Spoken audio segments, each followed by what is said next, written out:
aware. Once upon a time, there lived a king who used to go around his kingdom in disguise and to see everything he has done has fulfilled his people, or yet they have any needs to be fulfilled. At one particular night, he saw a very calm young monk who was standing under a tree. Whatever time of the night he went, the young monk was always standing there, silently, just like a statue. King got curious and finally one day he asked, "What are you looking at? I'm unable to see anything." Young monk laughed. "I'm guarding myself. Being alert and aware is the greatest treasure Almighty has gifted us. So I'm guarding myself." King was puzzled but was intrigued by that monk. Slowly, a great friendship arose between them. The naked monk never asked King who he was or neither his identity. One day, King said, "I have been asking so many questions to you, but you never even asked me, who are you?"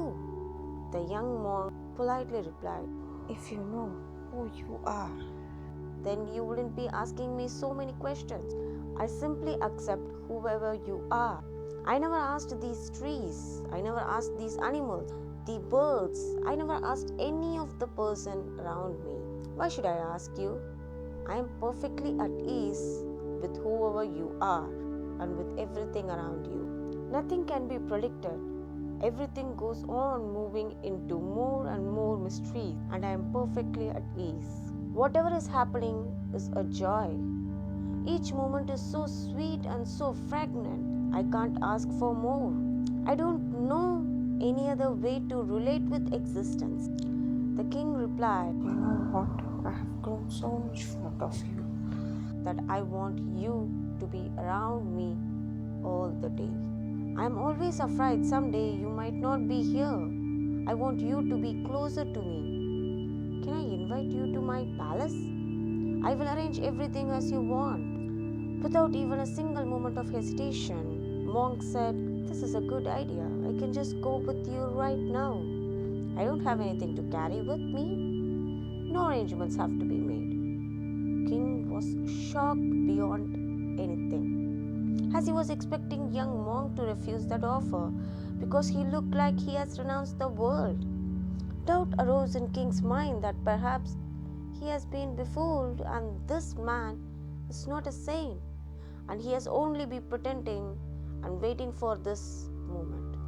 Now it was difficult for the king to take back the invitation. Sadly, he took the man to palace and gave him the best place in the palace to stay, and also all the services were provided for him. King still hoped that young monk would refuse, but the young monk said, "Great, this is the right place." King couldn't sleep the whole night. From next day, young man was eating luxurious food and was no longer naked. He was using costliest clothes. He was not looking worried, as there were a lot of beautiful women around the palace was serving him. Young monk was quite at ease, as if he had always been belonging to this place. This was too much shock to the king. It was becoming a wound in King's heart and thinking that he had really been befooled and cheated by the young monk. King started to think of ways to get rid of the young monk. King went to young monk and said, "Look, I have been wanting to ask you a question for some time." Young monk replied, "I know, not from some time, but from the moment I accepted your invitation. Am I right, King?" King was shocked and said, "What do you mean?" Young monk replied, "I know you were expecting me to reject your offer. If I had refused, then you would have respected me, touched my feet. But I don't reject anything in life. My acceptance is total, whether it is palace or a place under a tree. Now you can ask me a question, although I already know it." King was now frightened and then just looked at the monk. "Then answer me. All I want to know is, what is the difference between you and me?" Young monk laughed and said, "I will answer. But not here, because you will not understand it. We will go to a far place tomorrow morning. It would be the right place, and that would be the right moment, and I will answer your question clearly. Next morning, they both went on the horse for a long morning ride. It became afternoon and it was very hot, but still the young monk did not answer anything to king. Finally, the king said, "Now this river is boundary of my empire. Beyond the river I cannot go, and that belongs to someone with whom we have been enemies for centuries. Now please answer my question." The young monk replied, "Yes, my answer is this.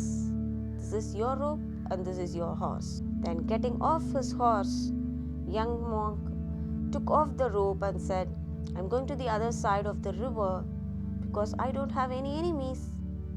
And this rope was never mine. And this horse was never mine. Just one small question. Now, can you come with me?" The king was shocked. "How can I come with you? I have to look after my kingdom. My whole life's work, struggle, fight, ambition is behind me with this kingdom." Young monk replied, "That's the difference. I can go. I don't have anything in palace. I don't have anything to lose. Nothing belongs to me in this world.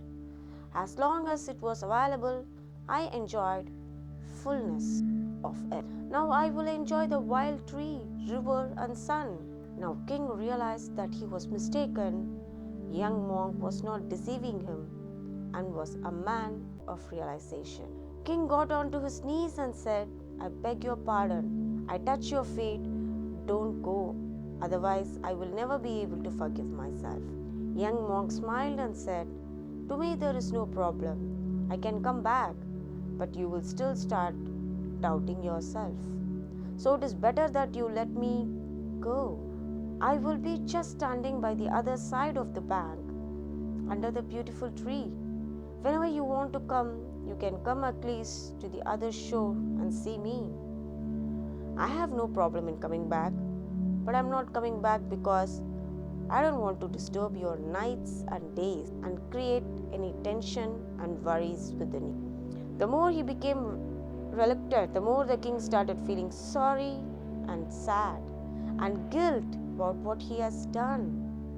In conclusion, the young monk said, You could not understand me because you don't understand the experience of fullness. Wherever you are in a deep love relationship with everything that is. You don't have to change anybody. You don't have to change anything. You don't have to change yourself. Everything is as it should be. This is the most perfect world. Just be there. Be aware of yourself as who you are. Thanking you for listening till the end. Let all the good things happen in your life in multiples of infinity.